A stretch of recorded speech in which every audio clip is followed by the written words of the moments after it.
जिसका कब्जा उसी की प्रॉपर्टी। बहुत सारे लोगों में ये तरह का बात फैल रहा है, बहुत सारे लोगों को इसमें डाउट है। तो आज कब्जा का पूरा डिस्कस करने वाले, एक एक अपडेट देने वाले, कब्जा क्या होता है, कब्जा कितने तरह का होता है। और कोई आदमी किसी ज़मीन पर कब्जा कर लिया है, चाहे वो सरकारी ज़मीन हो, चाहे वो आपका प्राइवेट ज़मीन हो, अपना ज़मीन हो, और किसी ने आपके ज़मीन पर कब्जा कर लिया है तो उसका क्या होगा, आप उस पर क्या कर सकते हैं, कि उस ज़मीन को कैसे हासिल कर सकते हैं, पूरा अपडेट देने वाले हैं। चाहे वो ज़मीन सरकारी हो, चाहे वो निजी ज़मीन हो, किसी का अपना किसी रैयत का ज़मीन हो और कोई दूसरा आदमी उस पर कब्जा किया हुआ है, घर बना लिया है, कृषि कार्य कर रहा है, पूरा अपडेट आपको देने वाले इस वीडियो के माध्यम से। आपको करना क्या होगा, सबसे पहले अगर आए हुए नए तो चैनल को सब्सक्राइब कर लीजिए, आप समझ पा रहे हैं, और वीडियो को लाइक कर दीजिए। आपका लाइक ही मेरा मोटिवेशनल होता है, तो वीडियो को लाइक जरूर कर देंगे, समझ पा रहे हैं। वीडियो को लाइक करना बहुत जरूरी है, और कमेंट में अपना फीडबैक लिख देंगे, कुछ पूछना हो तो वो भी लिख देंगे। साथ ही साथ वीडियो के डिस्क्रिप्शन में टेलीग्राम और व्हाट्सएप चैनल का लिंक दिया हुआ, वहाँ ज्वाइन कर लीजिएगा। आपको बहुत सारा अपडेट मिलते रहेंगे, मैं व्हाट्सएप और टेलीग्राम पर आपको भेजते रहूँगा, वो सब अपडेट आपको मिलेंगे। तो उसके लिए आप ज्वाइन कर लीजिए टेलीग्राम प्रपत्र 231, और वंशावली के आधार पर बड़ा वाला फॉर्म जो सरकार के वेबसाइट पे दिया हुआ, वो नहीं, मैंने बनवाया फॉर्म, उस फॉर्म को वहाँ पर डाउनलोड कर पाएंगे। टेलीग्राम और व्हाट्सएप को ज्वाइन कर लीजिए, बहुत ज़रूरी है। तो चलिए आपको डिस्कस करते हैं, पूरी जानकारी देते हैं कब्जा के बारे में।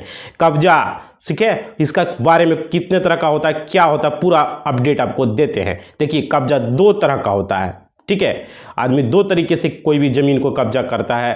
तो इसमें क्या कौन कौन से होता है समझिए। फेवरेबल पोजेशन, ठीक है, और एक होता है एडवर्स पोजेशन, ठीक है, पोजेशन। हाँ, तो देखिए ये दो तरह का कब्जा होता है। फेवरेबल कहते हैं अनुकूल कब्जा, और एडवर्स पोजेशन जो होता है वो होता है प्रतिकूल। समझ पा रहे हैं। अब मोबाइल की स्क्रीन पर भी देख लीजिए, दो तरह का कब्जा, ये दोनों कब्जा को मैं डिस्कस कर रहा हूं। इसमें पूरी जानकारी आपको देने वाला हूं, ताकि आप लोगों को किसी तरह का कोई डाउट नहीं रहे। पूरा स्टेप बाय स्टेप डिस्कस होने वाला है। बस वीडियो को लाइक कर देंगे, अभी तक किए नहीं है तो आप देखिए। इसमें जो क्या होता है कि कोई भी आदमी क्या करता है, घर बना के रह रहा है, कोई सरकारी ज़मीन में रह रहा है, कोई निजी ज़मीन में बना के रह रहा है, तो बहुत सारे लोगों को इसमें डाउट होता है। वो डाउट इस वीडियो के माध्यम से मैं क्लियर कर देता हूं। और अभी ज़मीन सर्वे हो रहा है, इसमें ये जानना बहुत ज़रूरी है। आप लोग, बहुत सारे लोग फर्जी पेपर भी बनाए होंगे, तो वो भी लोग वीडियो को देखें ताकि उसको भी जानकारी मिल पाए। समझ पा रहे हैं। तो देखिए यहाँ पर क्या है, आपको सबसे पहले ये समझना होगा कि ये ज़मीन क्या है, सरकारी है या निजी ज़मीन है। समझ पा रहे हैं।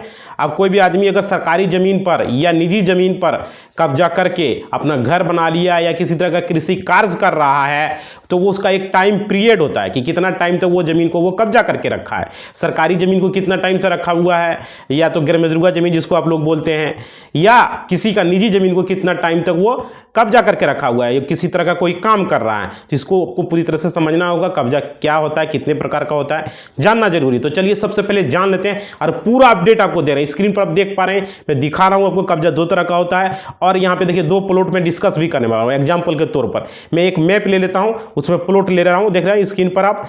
इसमें देखिए आप समझिए, एक जो ऊपर में जो सबसे है वो कौन है, अनुकूल, ठीक है, और नीचे जो है प्रतिकूल है। ऊपर में मान लेता हूं मैं 381 प्लॉट संख्या, मान लिया 381 ये प्लॉट संख्या है जो अनुकूल रूप से है, और एक नीचे 378 मान लेता हूं जो कि ये प्रतिकूल रूप से है। समझ पा रहे हैं। अनुकूल क्या हुआ, फेवरेबल, और प्रतिकूल क्या हुआ, एडवर्स।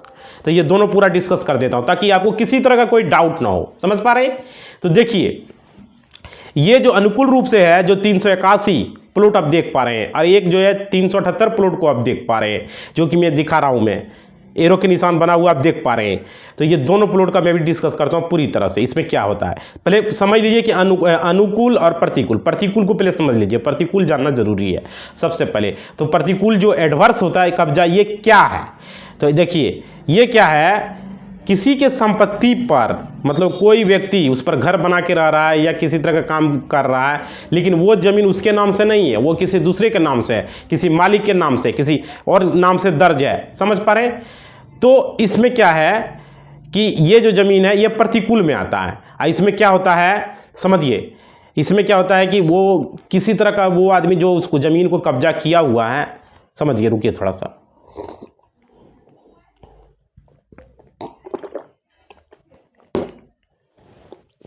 जो आदमी जमीन को कब्जा किया हुआ है वो या तो कोई क्रिमिनल हो, या तो वो कोई मतलब कि दबंग टाइप का आदमी हो, समझ पा रहे हैं, कोई क्रिमिनल हो, बाहुबली हो, मतलब इस तरह से कोई भी हो, मतलब तो उस केस में अलग मैटर एक होता है। अगर कोई गरीब आदमी है तो उस केस में कुछ अलग मैटर होता है।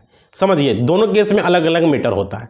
तो दोनों केस को मैं यहाँ पर आपको एक एक करके डिस्कस करने वाला हूँ ताकि आपको समझ में आवे कि क्या है नहीं है। समझ पा रहे हैं? तो देखिए, बहुत सारे लोग होते हैं, बहुत गरीब आदमी भी किसी का ज़मीन को कब्जा करके रहता है, तो लेकिन वो ज़मीन मालिक के नाम से दर्ज रहता है। समझ पा रहे हैं? किसके नाम से दर्ज रहता है? मालिक के नाम से दर्ज रहता है। और इसमें होता क्या है समझिए, कब्जा किया हुआ प्रतिकूल कब्जा कहलाता है। समझ गए? अभी जो मैं बताया इसको प्रतिकूल कब्जा कहते हैं। प्रतिकूल कब्जा क्या होता है? एक तरह का कानून है। समझ पा रहे हैं? अगर कोई आदमी किसी ज़मीन पर किसी का कब्जा किया हुआ है, अगर वो ज़मीन, समझिए प्रतिकूल कब्जा में होता क्या, पूरी तरह से समझिए। देखिए स्क्रीन पर आप देख पा रहे हैं प्रतिकूल कब्जा। कोई अभी आदमी अगर मानिए किसी का ज़मीन को, सरकारी ज़मीन है या वो प्राइवेट ज़मीन है या किसी का पर्सनल ज़मीन है, किसी का पर्सनल ज़मीन पर अगर वो 12 साल तक कब्जा किया हुआ है, किसी का पर्सनल ज़मीन पर मैं बात कर रहा हूँ, अगर 12 साल तक कब्जा किया हुआ, देख पा रहे हैं ज़मीन को, देख पा रहे हैं, इस ज़मीन पर अगर वो 12 साल तक कब्जा किया हुआ है तो उसमें उसका थोड़ा अधिकार हो जाता है। वो क्या कर सकता है? उसको अब हटा नहीं सकते हैं। वो आदमी आप पर केस कर सकता है। समझ पा रहे हैं?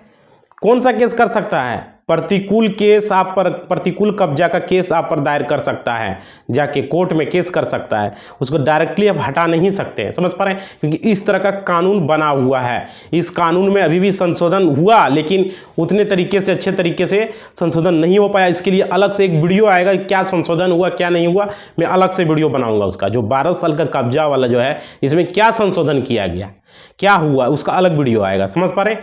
इस वीडियो में सिर्फ मैं कब्जा के बारे में डिस्कस कर रहा हूं ताकि आपको समझ में आए। तो इसमें जो है आपका, उसमें भी संशोधन हुआ है, ऐसा नहीं है, किया गया है। तो इसमें जो है मतलब कि वो ज़मीन कब्जा किया कितना साल तक? 12 साल तक। अगर आपका ज़मीन है, कोई भी आदमी 12 साल तक उस पर घर बना लिया हो, उस पर जो है एक तरह से क्या बोलते हैं, कृषि कार्य कर रहा हो, तो उस पर, उस ज़मीन पर वो आदमी बिजली कनेक्शन ले लिया हो, उसको पहले तो 12 साल तक कब्जा कर लिया, तो वो आदमी को तो कोर्ट में आपको केस कर ही सकता है। साथ ही साथ उसको आप डायरेक्टली आप उसको हटा नहीं सकते हैं। समझ पा रहे हैं? उसको हटाने के लिए क्या होगा कि उसके पास अगर माने कि बिजली का, उसको भी प्रूफ देना होगा, कोर्ट प्रूफ मांगेगा कि आप 12 साल तक उस जमीन पर रहे कैसे, किस आधार पर रहे। समझ पा रहे हैं? और सरकारी ज़मीन जो है, पहले समझ लिए, सरकारी ये समझ लिए तो इसमें पूरा डिस्कस हो जाएगा। अगर कोई सरकारी ज़मीन है, उस पर कब्जा किया हुआ है, तो उसमें 30 साल का पीरियड है। अगर 30 साल तक कब्जा किया हुआ उस ज़मीन पर, कोई घर बना लिया है, समझ पा रहे हैं, या किसी तरह का उसमें कृषि कार्य कर रहा है वो आदमी उस ज़मीन पर, तो फिर उसको सरकार भी हटा नहीं सकता, क्योंकि उसमें उसको जो है वो सरकार पर भी केस वो आदमी कर सकता है कि नहीं भाई, ये कौन केस कर सकता है? प्रतिकूल कब्जा का केस, जिसको कि आप लोग इंग्लिश में क्या कहते हैं, एडवर्स पोजेशन। समझ पा रहे हैं? वो केस वो दायर कर सकता है। अब देखिए, इसमें सरकार उससे प्रूफ मांगेगा, चाहे वो निजी संपत्ति हो, मतलब कि किसी दूसरे आदमी का ज़मीन हो, या वो सरकारी ज़मीन हो। समझ पा रहे हैं? अगर उस ज़मीन पर वो, अगर 12 साल किसी निजी ज़मीन के लिए या 30 साल कोई सरकारी ज़मीन के लिए, अगर उस पर वो कब्जा करके रखा हुआ है, तो उसको कोर्ट जो है उससे प्रूफ मांगेगा। कोर्ट को उसको प्रूफ देना होगा कि हम 12 साल से इसका ज़मीन पर रह रहे हैं और 30 साल से सरकारी ज़मीन पर, अगर सरकारी ज़मीन पर किया है तो। समझ पा रहे हैं? तो पहले किसी का ज़मीन, निजी ज़मीन का समझिए, किसी का ज़मीन है, कोई व्यक्ति का ज़मीन है, उस पर अगर वो 12 साल तक कब्जा किया हुआ है, समझ पा रहे हैं, तो उसको उसका प्रूफ दिखाना होगा कि 12 साल तक हम कब्जा किए हुए हैं उसी ज़मीन पर, उसी ज़मीन के कागजात पर, उसी ज़मीन का उसको बिजली का वो कनेक्शन ले लिया हो, या उसी ज़मीन पर उसका ID कार्ड बन गया हो, उसी ज़मीन पर उसको जो है किसी तरह का कोई राशन कार्ड बन गया हो, उसी ज़मीन पर उसका जो है कोई भी ID कार्ड उसका जनरेट हो गया, बन गया हो, किसी तरह का पेपर बना लिया हो। अब उसी ज़मीन के अगल बगल कोई आदमी, उसका गवाह, विटनेस उसको कोर्ट में लाना होगा, नहीं ये आदमी 12 साल तक रह रहा है यहाँ। समझ पा रहे? किसी का निजी ज़मीन के बारे में मैं बता रहा हूँ कि किसी का निजी पर्सनल ज़मीन को कोई दूसरा आदमी रह रहा है, बना रहा है, मतलब कि 12 साल से ज़्यादा हो गया है, तो उसको वो साबित करना होगा कोर्ट में, तब जाके वो ज़मीन का पर वो केस कर सकता है प्रतिकूल का। समझ पा रहे हैं? प्रतिकूल कब्जा वो हो जाता है। क्लियर हो गया? समझ में आ गया प्रतिकूल कब्जा क्या है नहीं है? कब? अगर निजी जमीन है तो 12 साल तक। क्लियर हो गया? और उस पर किसी तरह का वो बिजली कनेक्शन ले लिया हो, किसी तरह का वो ID कार्ड बनवा लिया हो, किसी तरह का राशन कार्ड बना लिया हो, कोई भी सरकारी स्कीम का फायदा उठा रहा हो उस पर, तो उस पर वो आदमी जो आदमी कब्जा किया हुआ है, वो आदमी अपना मालिक पर, जिसके ज़मीन को वो कब्जा किया हुआ है, उस पर वो केस कर सकता है, प्रतिकूल एडवर्स पोजीशन का केस कर सकता है, प्रतिकूल कब्जा का केस कर सकता है। तो प्रतिकूल समझ में आ गया? क्लियर हो गया? कोई डाउट नहीं है?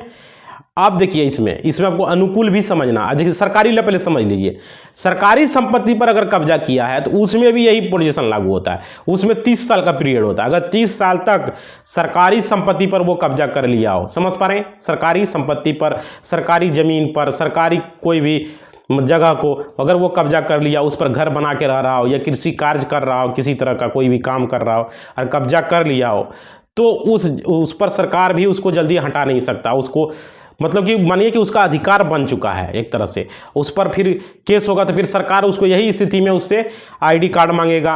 उस ज़मीन पर जो रह रहा है तो उस ज़मीन पर बिजली कनेक्शन ले लिया हो, उस ज़मीन में किसी तरह का उसका जो है अधिकार हो गया, मतलब कि कोई तरह का प्रूफ, सरकारी दस्तावेज उसके पास हो, समझ पा रहे हैं? तो जाके फिर उसी ज़मीन के आसपास उसका विटनेस, जो कि गवाह, कोर्ट में उसको पेश करना होगा, नहीं ये आदमी यहाँ 30 साल से रह रहा है, बना रहा है, और भी बहुत सारा चीज़ डॉक्यूमेंट हो सकता है। दोनों स्थिति में निजी ज़मीन और जो डॉक्यूमेंट न्यायालय में मांगा जाएगा, कोर्ट में मांगा जाएगा, उसे प्रस्तुत करना होगा उस आदमी को जो उस कब्जा को करके रखा हुआ है। अगर वो उतना डॉक्यूमेंट वो प्रस्तुत कर देता है तो फिर वो ज़मीन का अधिकार उसके हक में चला जाएगा। फिर आप कुछ नहीं कर सकते हैं। अगर वो ज़मीन आपका भी है या वो ज़मीन सरकार का भी है, सरकार भी उसको कुछ नहीं कर सकता है। समझ पा रहे हैं?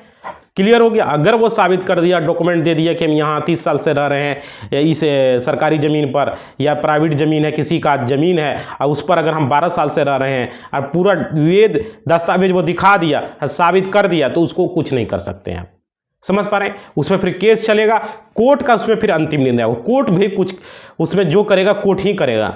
जज साहब का जो फैसला होगा वो होगा, उसमें आप कुछ नहीं कर सकते हैं उसको। ये समझ लीजिए, कोर्ट का अंतिम निर्णय वो कोर्ट में केस चलेगा, डिस्कस होगा, फिर उस पर जाके डिस्कस होगा, क्योंकि उसका अधिकार बनता है, वो केस कर सकता है। ये लॉ का नियम है। समझ पा रहे हैं? 12 साल और 30 साल का नियम है। इसमें क्या संशोधन हुआ नहीं हुआ, इसका एक अलग से वीडियो आएगा जिसमें आपको बताएंगे, क्योंकि इस कानून में संशोधन किया गया था। ये पहले का कानून है जो कि मैं डिस्कस कर रहा हूँ, क्योंकि अभी कब्जा के बारे में बता रहा हूँ, तो आपको इसमें कब्जा के बारे में पूरा समझ लेना है। समझ पा रहे हैं? कोई भी किसी की संपत्ति को दखल कब्जा 12 साल तक कर लेता है तो वो उसका अधिकार हो जाता है, क्योंकि ये लॉ है, पहले का लॉ है, पहले का चल रहा है। और कोई सरकारी संपत्ति पर अगर 30 साल का कब्जा कर लेता है तो फिर वो जमीन उसके अधिकार क्षेत्र में आ जाता है। फिर वो उस पर वो केस कर सकता है। जो आदमी उसको अगर कोई डिस्टर्ब कर रहा है, उसको जाके कि नहीं भाई तुम यहाँ से हट जाइए, तो उस आदमी पर वो केस कर सकता है। समझ लीजिए, वो जमीन क्यों नहीं आपका हो तो पर भी उस पर वो केस लड़ सकता है, केस उसका दर्ज हो जाएगा।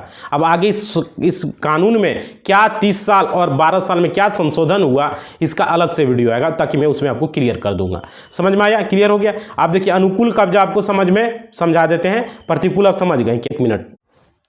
अनुकूल कब्जा जो आप देख पा रहे हैं, इसकी पर देखिए सबसे ऊपर में 381 नंबर प्लॉट जो आपको दिख पा रहा है, इसके बारे में बताते हैं आप लोग अनुकूल कब्जा के बारे में, ताकि जानेंगे तो आपको समझ में आएगा कि इसमें क्या है, किस तरह से। मैंने बोला था प्रतिकूल का विपरीत है अनुकूल कब्जा। समझ पा रहे हैं? जिसको कि एडवर्स पोजीशन बोला जाता है। देखिए इसमें समझिए, इसमें क्या है नहीं है, पूरी जानकारी आपको अपडेट इसमें देते हैं। देखिए इसमें होता आखिर क्या है। बहुत सारे लोग मतलब कि बहुत सारे ज़मीन को कब्जा करके रखे रहते हैं, और क्या करते हैं वो उसका पेपर बना लेते हैं, क्योंकि देखिए बहुत ज़रूरी, बहुत महत्वपूर्ण जानकारी है, वीडियो में बने रहिए, समझिए। बहुत सारे लोग क्या करते हैं, जैसे 381 नंबर प्लॉट आप देख पा रहे हैं, इसमें क्या करते हैं लोग, देखिए पूरा मैं अपडेट देता हूं ताकि आपको समझ में आए, पूरी जानकारी क्लियर आए। क्या करते हैं, 381 नंबर जो प्लॉट आप स्क्रीन पर देख पा रहे हैं, देखिए ध्यान से आप 381 नंबर, ये अनुकूल रूप से कब्जा है, जो कि इसमें क्या करते हैं लोग, मतलब कि गलत ढंग से ज़मीन का पेपर बना लेते हैं, गलत तरीके से ज़मीन का पेपर बना लेते हैं, उसके पास पेपर रहता है, और गलत ढंग से ज़मीन का सर्वे करा लेते हैं, और क्या करते हैं उसका पेपर बना लेते हैं जाली रजिस्ट्री करवा के, या तो मतलब उसका ज़मीन का मालिक पहले कोई और है था, लेकिन बहुत सारे लोग को पता नहीं रहता, और उसका ज़मीन का क्या करता है, फर्जी रजिस्ट्री बना के उसको ज़मीन को सर्वे करा लेता है, या तो उसका जाली रजिस्ट्री बना लेता है, क्योंकि पहले उतना ज़माना डिजिटल हुआ नहीं था, समझ पा रहे हैं, क्योंकि लोग जो है उतना इंटरनेट में या कंप्यूटर में उस डाटा को लोड करके रखता नहीं था, तो उसका जो है फर्जी बना के बोला कि आपके पिताजी ने लिखा है, फलना ने लिखा, ये लिखा है, और उसका ज़मीन का सर्वे करा लेता था, उस ज़मीन का यहाँ तक कि रसीद भी कटवा लिया है, तो वो ज़मीन अनुकूल कब्जा में आता है, और वो कि उस पर अगर आपको पता नहीं तो वो ज़मीन का मालिक तब तक है। लेकिन इसका पूरा देखिए अपडेट आपको देते हैं, इस ज़मीन पर आप कर क्या सकते हैं। बाद में अगर मानिए आपको पता चले कि ये ज़मीन आपका है और कोई बगल का आदमी उस ज़मीन को गलत तरीके से वो रजिस्ट्री करवा लिया है, या ज़मीन का गलत तरीके से सर्वे करा के वो ज़मीन अपने नाम से करा लिया, उसका पेपर उसके पास है, और लोग उसको जो है वो बोलेगा कहाँ, हम कहाँ कुछ किए हुए, तो ज़मीन मेरे नाम से है। और सही में अगर जब बोलिएगा तो वो अपना केवाला निकाल देगा, डीड निकाल देगा और दिखा देगा, और यहाँ तक कि खतियान निकाल देगा। उसके दादा परदादा तेज तरार थे तो वो क्या किया, ज़मीन सर्वे भी करा लिया। जब पहले ज़मीन सर्वे हुआ तो बहुत सारे किसानों का ज़मीन जो है बहुत सारे गलत ढंग से, गलत तरीके से, जो पहले मतलब चालाक लोग थे वो क्या किए कि उसको जो है ज़मीन सर्वे करा लिया, उस ज़मीन का जो है मतलब कि बना लिए खतियान, और अभी जो है वो चल रहा है। बहुत सारे लोग था पहले तो बोले थे पहले जो सर्वे हुआ वो सक्सेस नहीं हो पाया।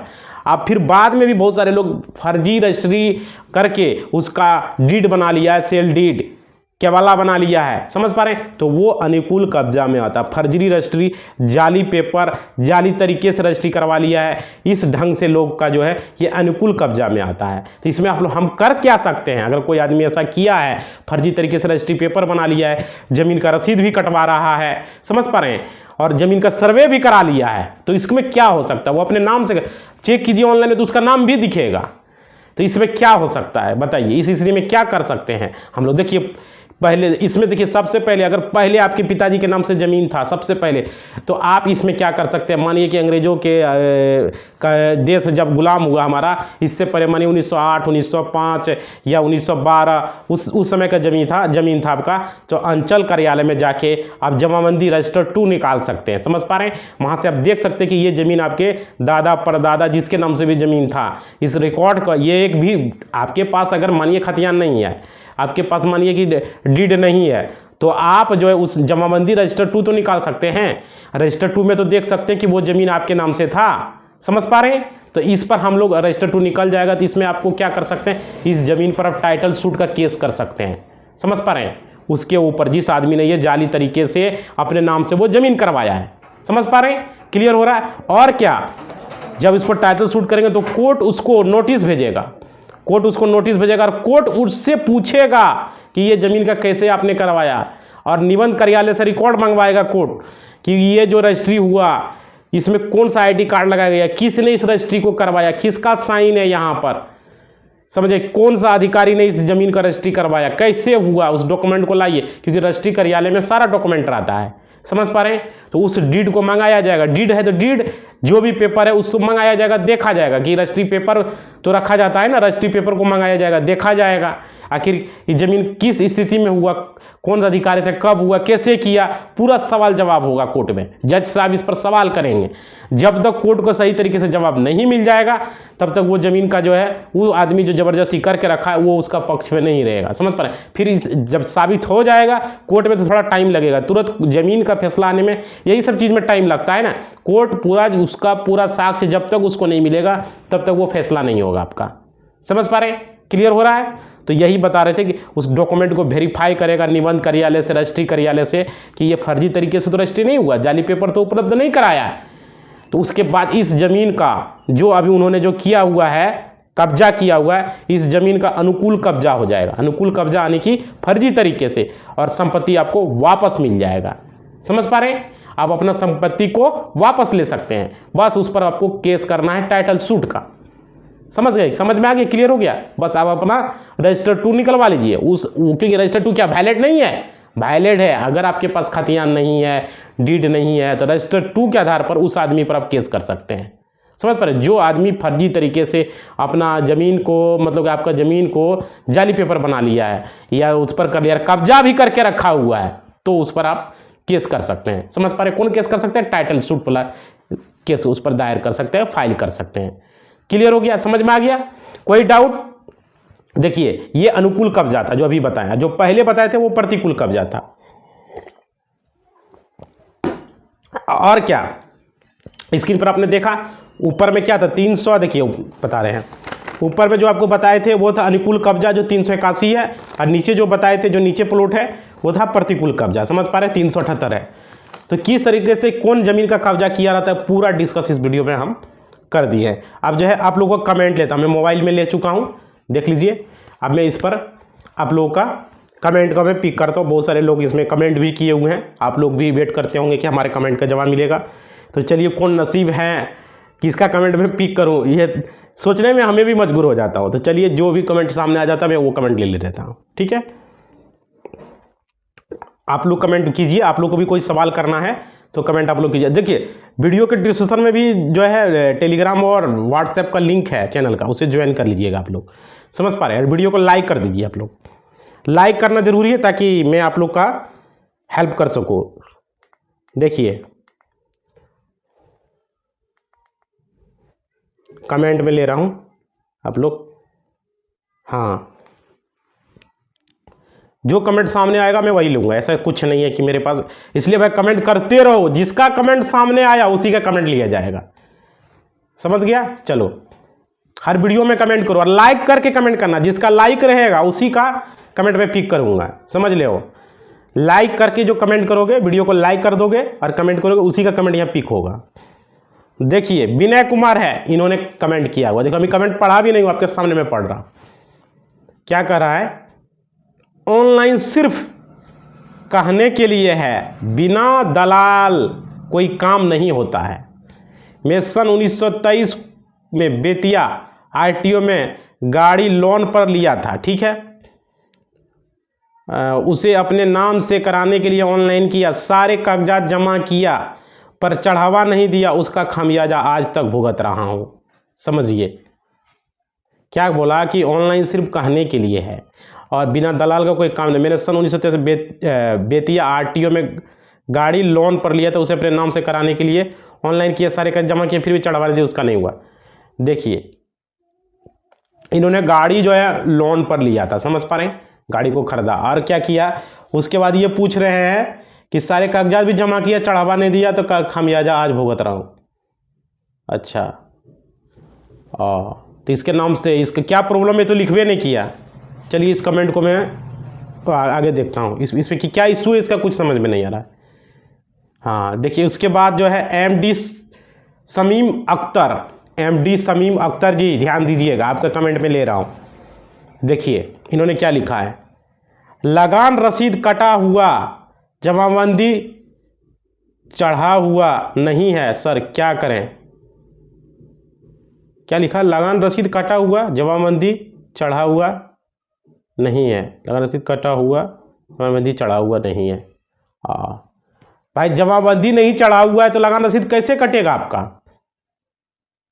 आपका इशू क्लियर करके लिखिए। देखिए कमेंट कीजिए तो इशू ऐसा लिखिए कि समझ में आवे, समझ रहे। चलिए आगे देखते हैं कमेंट, जिसका कमेंट समझ में आएगा उसी का कमेंट को मैं जवाब दे पाऊंगा। आदित्य सिंह लिखे हैं, तो सरकार रसीद क्यों कटने के लिए क्यों बोलता है, लीजिए ये कोई क्वेश्चन नहीं हुआ। चलिए आगे देखते हैं, आपका वीडियो में ताथ्यक जानकारी है। अच्छा चलिए इसका कमेंट को मैं नहीं लेता हूँ, आगे देखता हूँ। बहुत सारे लोग बहुत सारे कमेंट, जिसका सवाल है उसी का मैं लूँगा।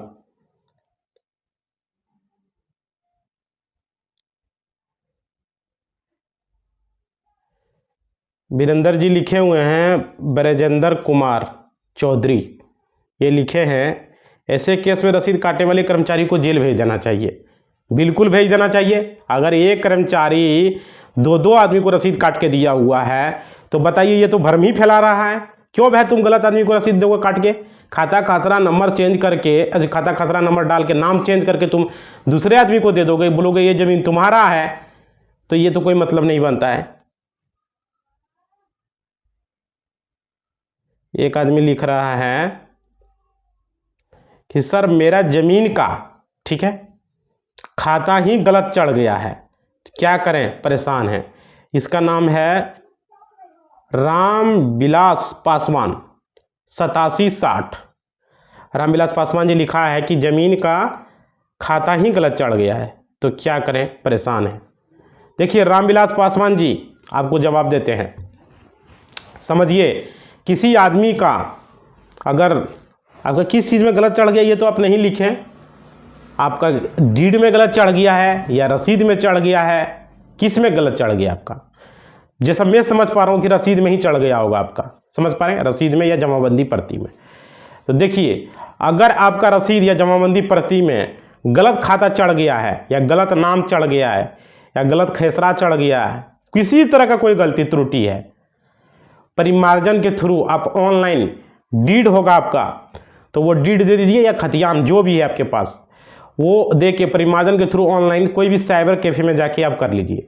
समझ पा रहे हैं, करवा लीजिए। जो ज़मीन का रसीद उसीद काटता है, जो ज़मीन का ऑनलाइन दाखिल खारिज करता है, जो ज़मीन का ऑनलाइन रजिस्ट्री करता हो, समझ पा रहे हैं, जो दाखिल खारिज करता है ऑनलाइन, पूछ लीजिएगा आप कभी किए, जो फर्स्ट है वो फ्रेशर से नहीं करवाइएगा, जो कभी किया हो, मैं समझ में दे रहा हूँ, जो कभी बिहार भूमि के वेबसाइट पर जाके लॉगिन करके ज़मीन का रसीद काटा हो, जमाबंदी ऑनलाइन किया हो, उसी से आदमी से जाके आप करवाइएगा।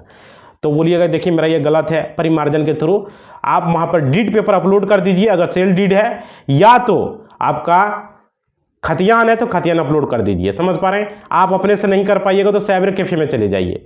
समझ पा रहे हैं, यूट्यूब पर वीडियो बना हुआ देख के अपने से कर सकते हैं, नहीं तो साइबर कैफे आप चले जाइए, जो किया हो कभी उसके पास, बार बार बोल रहा हूँ मैं, उसके पास जाके आप करवाइएगा। समझ पा रहे हैं, आपका खाता 10-15 दिन में सुधर जाएगा, 90 डेज मैक्सिमम लगता है, इतना याद रखिएगा।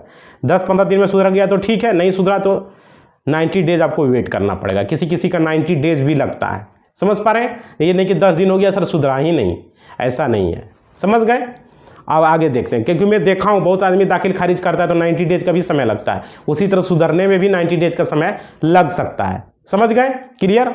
उसके बाद देखते हैं आगे, आगे आपका है सेल डीड में खाता गलत है या खासरा नंबर तो गलत है, तो क्या सेल डीड वाले को जमीन उसका हो जाएगा। ये लिखा है रमाकांत शर्मा 4537, ठीक है, क्या लिखा है, रमाकांत शर्मा लिखा हुआ है कि सेल डीड में खाता गलत है या खासरा नंबर गलत है, तो क्या सेल डीड वाले को जमीन उसका हो जाएगा। देखिए इसका आपका तो समस्या ही अलग है, सेल डीड में आपका गलत कैसे हो जाएगा खाता खासरा। सेल डीड में किसी का नाम गलत हो सकता है, किसी का पिता का नाम गलत हो सकता है, एड्रेस गलत हो सकता है, खाता खासरा कैसे गलत हो जाएगा। वो तो लिखा जाता है, हाथ से पहले लिखा जाता था सेल डीड। समझ पा रहे हैं, आपको कहाँ गलत दिखा वो बताइए कमेंट में, ठीक है। किसी का गलती रहता है तो रजिस्टर 2 में गलती रहता है या तो रसीद में गलती रहता है, सेल डीड में गलती हो गया तो उसका सुधार करवा, उसके लिए अलग से बढ़िया से कमेंट अब लिखिएगा, ठीक है, तब समझ पाऊंगा आपका कमेंट को। चलिए आगे देखता हूं मैं।